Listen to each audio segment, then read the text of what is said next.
नेहमीप्रमाणे सुनीता दुपारच्या उन्हातान्हात हातामध्ये 2 पिशव्या सांभाळत बस स्टॉपवर ती उभी होती. रिक्षा करावी का नको? अजून महिना जायचा आहे. रिक्षाला पैसे परवडणार नाही. त्यापेक्षा बसची वाट बघूया, असा विचार तिने मनामध्ये केला आणि ती पुन्हा घामाच्या धारा पुसत नेटाने बस स्टॉपवर उभी राहिली. अचानक तिच्यासमोर एक चांगली लांबलचक एसी कार उभी राहिली. हॅलो सुनीता, गाडीत बस. गाडीचा दरवाजा उघडला. आतमध्ये पाहते तर एक बॉबकट केलेली, स्लीवलेस घातलेली, तिच्याच वयाची परंतु यांच्या यंगचॅप दिसणारी कोणीतरी बाई होती. सुनीता भांबावली. अरे, ही कोण? ही कशाला मला गाडीत बसवते? कदाचित ती मला दुसरे कोणीतरी समजत असेल. माझ्यासारखी दिसणारी कोणीतरी हिच्या ओळखत असेल, असा विचार तिने मनात केला. अगं, अजूनही विचार कसला करतेस? बस बस, गाडीत बस. नाहीतर मला तुझे चिंचेचे 2 आकडे, 15 चिंचोके आणि बांगडीचा रंगीत काचा एवढा ऐवज माझ्यावरती ड्यू आहे ना. बाई, मला तुझं देणं द्यायचं ना. मग आता बस माझ्या गाडीत. त्याबरोबर सुनीताची ट्यूब पेटली. अगं अंजू, तू किती वर्षांनी भेटतेस? गाडी कोणाची? तुझी? तू कुठे असतेस? काय करतेस? अगं हो, एवढे सगळे प्रश्न? इथे बस, स्टॉपवरच विचारणार का? आता गाडीत बस.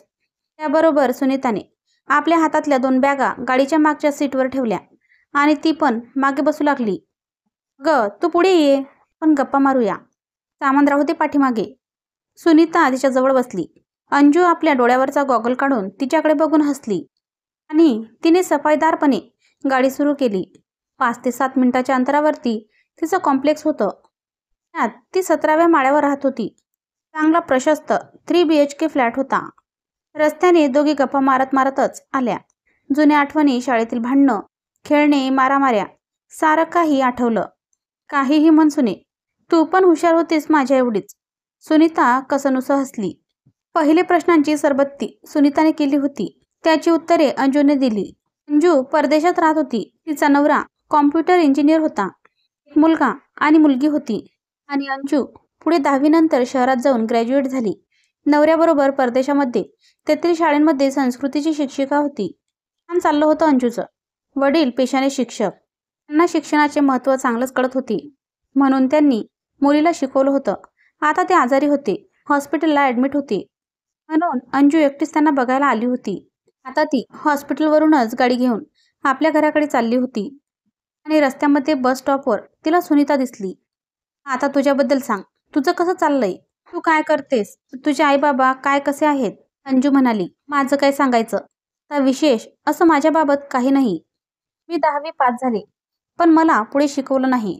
एकतर आमची शेती होती, उत्पन्न तोकडं, शिवाय पाठीमागे 2 बहिणी, 1 भाऊ. मला शिकवत बसणं बाबांना परवडणार नव्हतं. तरी मी जीव तोडून सांगत होते, मला पुढे शिकू द्या, मी नोकरी करेन, मी घराला हातभार लावेन. पण त्यांनी काय माझं ऐकलं नाही. आमच्या नात्यातलं स्थळ आलं. मुलगा कोणत्या तरी प्रायव्हेट कंपनीमध्ये कामाला होता. असं नाही म्हणण्यासारखं काही नव्हतं. त्यामुळे मी हो म्हणाले. माझं लग्न झालं. या मुंबईसारख्या अफाट नगरीत आल्यानंतर मी पुढे 11वी 12वी बाहेरून बसून दिली. तरी पण घर, संसार, खाणं पिणं, एक बाळंतपण सगळं सांभाळत मी 60% पास झाले. पुढे कॉम्प्युटरचा कोर्स केला आणि एका मतपेटीमध्ये कामाला लागले. चाललंय माझं चांगलं. पण तुझ्यासारखं काही मी सांगण्यासारखं माझ्याकडे विशेष काही नाही. असं काही नसतं. जो तो आपल्या जागी सुखी असतो.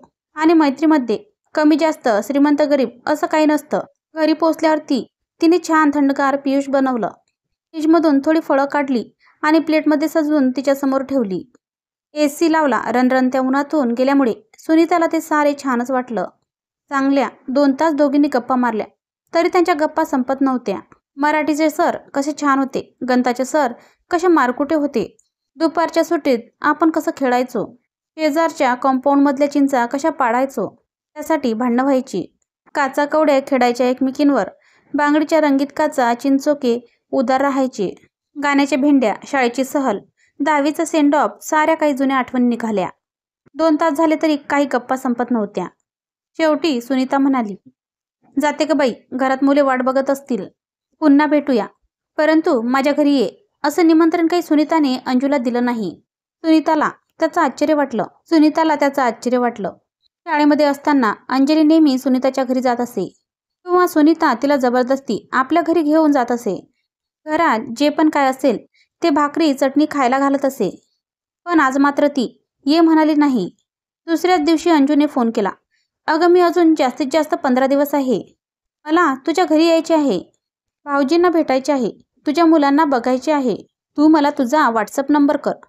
पण सुनीताने काही रिस्पॉन्स दिला नाही. अंजू तिला दर 2 दिवसांनी पत्ता पाठवायची आठवण करायची आणि सुनीता नुसती हो म्हणायची. अंजूला यामध्ये काहीतरी विचित्र वाटलं. काहीतरी वास आला. शेवटी एक दिवस ती तिच्या खनपटीलाच बसली. अगं अंजू, माझं घर ना छोट्याशा चाळीत आहे. तुझी पॉश गाडी त्या गल्लीत सुद्धा येऊ शकणार नाही. तुला भेटायचं होतं तर मी पुन्हा तुझ्या घरी येते. पण तू काही माझ्या घरी येऊ नकोस. ते काहीही असू दे, तू मला पत्ता पाठव. यायचं का नाही ते माझं मी ठरवेल. असं जेव्हा अंजूने निक्षून सांगितलं तेव्हा कुठे सुनीताने पत्ता पाठवला. भांडूपच्या चाळीत कोकण नगरला कुठल्याशा डोंगरावर ती राहत होती. म्हणजे ती चाळच होती. ती पण इतर चाळीच्या तुलनेने अजून थोडी मागास. सुनीता नेहमी फ्लॅटमध्ये राहण्याचे स्वप्न बघत असे. कुठेही बांधकाम चालू असेल तिथे ती उगाच चक्रा मारत असे. बिल्डरच्या ऑफिसमध्ये जाऊन किंमत काढून येत असे. तिला माहीत होतं की ही काही आपल्या आवाक्यातली गोष्ट नाही. परंतु चला, निदान मनाचं समाधान. कधी ना कधी आपण फ्लॅटमध्ये जायचं त्यासाठीची बचत करत असे. तिने बँकेच्या पोस्टाच्या RD देखील काढल्या होत्या. परंतु एवढ्या रकमेने काही होणार नव्हतं. तिने केलेल्या बजेटमध्ये लांब कुठेतरी पनवेल, विरार अशा ठिकाणी जाऊन कदाचित एखादा 1 RK मिळाला असता. पण म्हणून कोणी स्वप्न बघणं सोडतं. शेवटी आता भांडूप मध्यावर्ती होतं. तेथे सुधारणा होत होत्या. बिल्डर्स येत होते. त्यामुळे आज न उद्या आपल्याला फ्लॅटमध्ये राहायला मिळेल अशी आशा तिला होती. अंजूचा फ्लॅट बघून तिचे डोळे फिरले होते. अरे बापरे, एवढा उच्चभ्रू वस्तीमधला फ्लॅट तिने इतका देखणा सजवला होता की तिच्या घरापुढे आपली चाळीतली दोन रूमची खोली म्हणजे तिला इंद्राचा ऐरावत पुढे श्यामभटाची तट्टाणी वाटत होती. म्हणजे तिला काही मनातून जेलस होत नव्हती. पण मैत्रिणीला आपल्या घरी बोलवायला लाज मात्र नक्की वाटत होती. तिने पत्ता दिला खरा, पण तिला काही वाटलं नाही की अंजली आपलं घर शोधत एवढ्या कोपऱ्यामध्ये येईल. पण अंजली तिचं घर शोधत गेली. सुनीताला अंजलीला घरात ये म्हणताना अगदी लाज वाटत होती. पण अंजलीच्या चेहऱ्यावर कोणतेही भाव नव्हते. ती अगदी प्रसन्न मनाने त्यांच्या घरामध्ये गेली. बसली. या छोट्याशा घरामध्ये गप्पा-टप्पा मारल्या. तिच्याकडून झालेला पाहुणचार स्वीकारला. तिने आपल्या मध्यमवर्गीय लोकांप्रमाणे चहा आणि बिस्किटे समोर ठेवली. अंजलीने मनापासून त्याचा आस्वाद घेतला. तिला म्हणाली, चला वर, आपण बाहेर जाऊया. अंजलीने सुनताला बाहेर काढले. 5 ते 7 मिनिटं डोंगर चढल्यावर ती सुनताची चाळ लागत होती. तेवढेच अंतर उतरून दोघी खाली आल्या. अगं आमचं घर ना जरा कोपऱ्यातच आहे.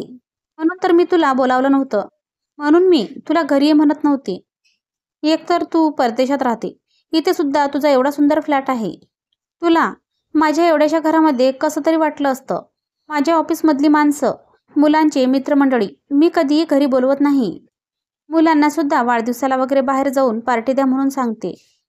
परंतु मी घरी कोणाला बोलवत नाही. म्हणूनच मी तुला बोलावलं नव्हतं. मी तुला पत्ता देत नव्हते. माझ्या मनात बाकी काही नाही ग. अगं सुने, आपली शाळेपासूनची मैत्री. माझ्या मनात असं काही नाही. आणि मला तुझं घर बघून देखील असं काही वाटलं नाही. तू का वाईट वाटून घेतेस आणि फ्लॅटमध्ये जाण्याचा विचार का करत नाहीस? अगं काय झालं, लग्न झालं तेव्हा जबाबदाऱ्या होत्या. आमचे हे मोठे, घरात सासू सासरे होते, दीर होता, नणंद होती. त्यामुळे पाठीमागे पैसा असा शिल्लक ठेवता आला नाही. लग्नाची पहिली 10-12 वर्ष सगळ्यांचं करण्यात गेली. शिवाय सुरुवातीला मी देखील नोकरीला नव्हते. त्यानंतर सासू-सासऱ्यांचे आजारपण, नंदेचं लग्न, दिराचं शिक्षण हे सगळं करून आताशी कुठे मोकळी झालो. तोपर्यंत आमची मुलं मोठी झाली. आता त्यांची शिक्षण.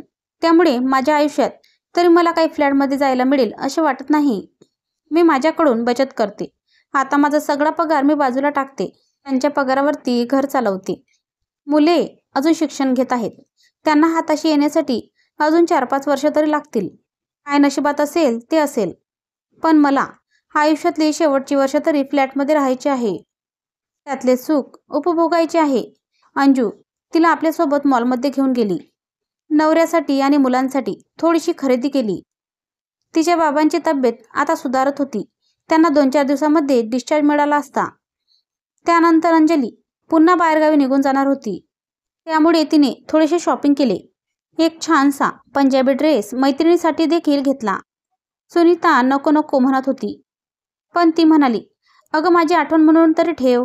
मी इतकी खरेदी केली, त्यात मला एक पंजाबी ड्रेस काही भारी नाही.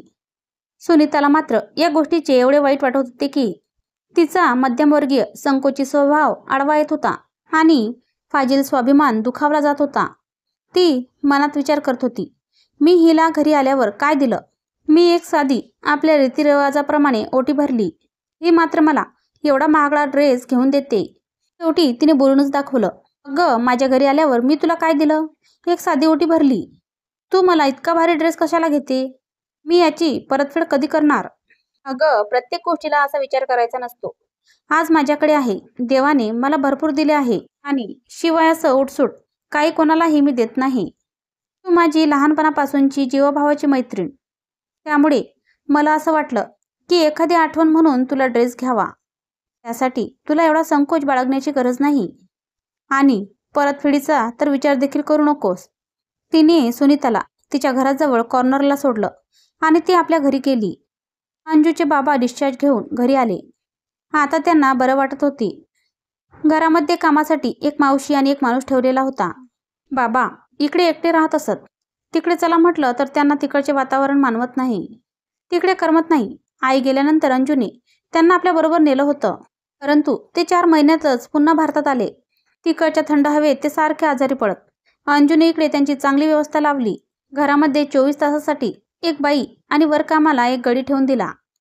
अंजूचे आता जाण्याचे दिवस जवळ आले. ती साधारण 15 दिवसाची सुट्टी काढून आली होती. तिच्या सुदैवाने तेवढ्या कालावधीमध्ये बाबा बरे होऊन घरी आले. 2 दिवसांनी अंजू जाणार होती. तिने पुन्हा एकदा सुनीताला भेटण्याची इच्छा प्रकट केली. नेहमीप्रमाणे सुनीताला न्यायला गाडी घेऊन आली. त्यानंतर एका चांगल्या पॉश हॉटेलमध्ये मैत्रिणीला घेऊन गेली. आपल्या मनाप्रमाणे काय त्या डिश मागवल्या. सुनीता अशा पॉश उंची हॉटेलमध्ये आयुष्यात पहिल्यांदाच येत होती. तिची नजर सगळीकडे भिरभिरत होती. एसीचा गारवा जीवाला सुखावत होता. अंजूने मागवलेल्या काही पदार्थांची नावे ती आयुष्यात पहिल्यांदाच ऐकत होती. तिने तिला मागच्या वेळी सांगितलं होतं, जोपर्यंत मी इथे आहे तोपर्यंत मी तुझे लाड करणार. तू एकही शब्दाने मला अडवायचं नाही. मी काय देईन ते घ्यायचं, मी काय करेल ते करून घ्यायचं. त्यामुळे सुनीता फक्त टकामका बघत होती. शुभ्र कपड्यातील वेटर्सने समोर सगळ्या डिश आणून ठेवल्या. दोघी देखील चाकत माकत आस्वाद घेत घेत सावकाश खात होत्या, सावकाश जेवत होत्या. एखादा पदार्थ अंजू कशी खाते हे बघून सुनीता खात होती. बिल देऊन झाल्यानंतर अंजू म्हणाली, सुनीता आज मी तुला एक गोष्ट देणार आहे, ती तू नाही म्हणू नकोस. मी काही उपकार करत नाही, माझा देखील स्वार्थ आहे. आपण माझ्या घरी गेलो होतो ना, त्याच कॉम्प्लेक्समध्ये माझा अजून एक 2 BHK फ्लॅट आहे. त्याची चावी मी तुझ्या हातात देत आहे. माझा स्वार्थ असा की माझी जीवाभावाची मैत्रीण माझ्या बाबांची काळजी घेईल, अडीअडचणीला धावून जाईल. तिकडे सातासमुद्रापलीकडे मला जीवाला घोर राहणार नाही. तुझ्या जीवावर मी निश्चितपणे तिकडे जाईल. अट एवढीच आहे की तू दररोज माझ्या घरी चक्कर मारायची. बाबा कसे आहेत बघायचं, मला कळवायचं. तुझ्यामुळे कामवाल्या मावशी आणि मामा यांच्यावर देखील वचक राहील. शिवाय तुझं फ्लॅटमध्ये राहण्याचं स्वप्न पूर्ण होईल. बरं, मी काही तुला टेम्पररी राहायला देत नाही. तुझे पैसे, तुझ्या पगाराचे पैसे जे तू बाजूला टाकतेस ते दरमहा माझ्या अकाउंटला भरायचे आणि आताच्या बाजारभावाने जी काय रक्कम असेल त्यामध्ये 20% कमी करून बाकीची रक्कम हळूहळू तुम्हाला पेड करायची.